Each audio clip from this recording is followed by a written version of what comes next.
You guys started out flat. You put Aaron Gordon and Victor in the game, and it seemed to turn things around for you.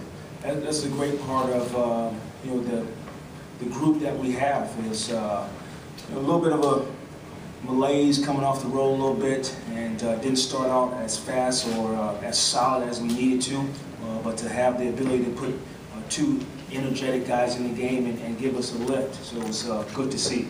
Jacque, what did you see from Vic tonight, especially his defense on night there in the second? Well, I just think his ability to guard different positions, and Brandon Knight is a guy that can get to the paint, and really tested us in the first half of getting to the paint, and to have the ability to bring Vic in the game and give us some more defense was good to have.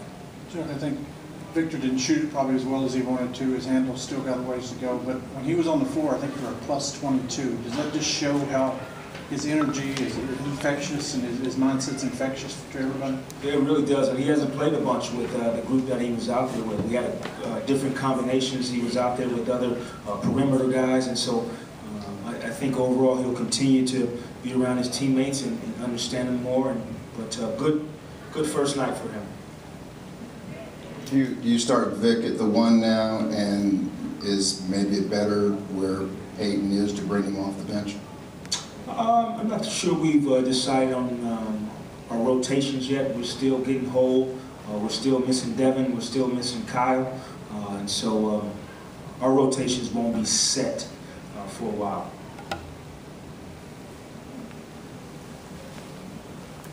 Coach, in that first half, the Bucks had 42 points in the paint, and third quarter you only held them to 2. Just talk about the adjustments you made at halftime. Yeah, that was the biggest difference. 42 points, and they had 4 free throws and 1 3-point attempt in the first half. So we talked about that as being the premium focus at the beginning of the game. Good thing we played 2 halves, 14 points in the paint for them the second half. So and a few shot clock violations. So overall, good adjustment at halftime, settling down. Jacque, there were a couple times where at the end of the clock the ball kind of swung to Victor, and you could see how, I mean, he went by guys, he got to the rim, got to the free throw line. Is that the difference with a guy like him, where he can create his own shot at the end of the clock? I think the immediate picture that you see painted because of Vic being able to play is our penetration level. 27 free throw attempts by us tonight. That ability to get downhill himself and also cause the defense to collapse. We need that. The last 2 games on the road, you had fourth quarter leads. Saw them disappear, but you hung tough and ended up making a game tonight.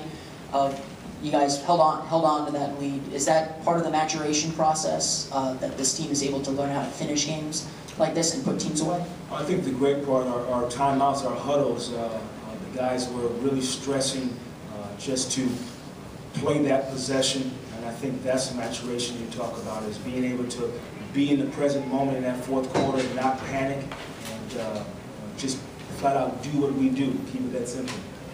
With the start that Fournier's had, is the next challenge for him now that other teams are focusing on him or going to circle his name in the scouting report? Well, I think he, there's some added lines in his scouting report now. The ability to handle the basketball. You've seen us put the ball in his hands at the end of games. So he'll continue to be in those situations, but yes, just like there's added attention with Nick now on the post, that's a good thing. Let's continue to add some more lines to the scouting report. Coach, talk about what impressed you with Willie and what made you go with him the entire fourth quarter. He's the ultimate professional. He's going to be ready when I call on him, whether it's play 1 game and not until 6 games later. So his ability to stay focused, stay ready. I knew coming off the road trip a little bit, we need to be solid. And he gives us a solid presence when he's on the floor. Was there a particular matchup you were looking for with him out there tonight? No, overall I kind of wanted to get different lineups of smalls in there. I knew they would play small the majority of the night. We were careful of the Parker matchup because of his ability to post up, but Willie gave us a good presence on both ends. Milwaukee came in as one of the better offensive rebounding teams in the league. What were you guys able to do to limit their second chance points? Well, the first half weren't any rebounds, but they were making all kind of uncontested shots at the rim and points in the paint. But as the half progressed, I think overall our contests were good without fouling. It was just that simple. We tried to cut them off from getting into the paint and proceeded to take jumpers and contesting them. All right, thank you. Thank you, guys. Thank you.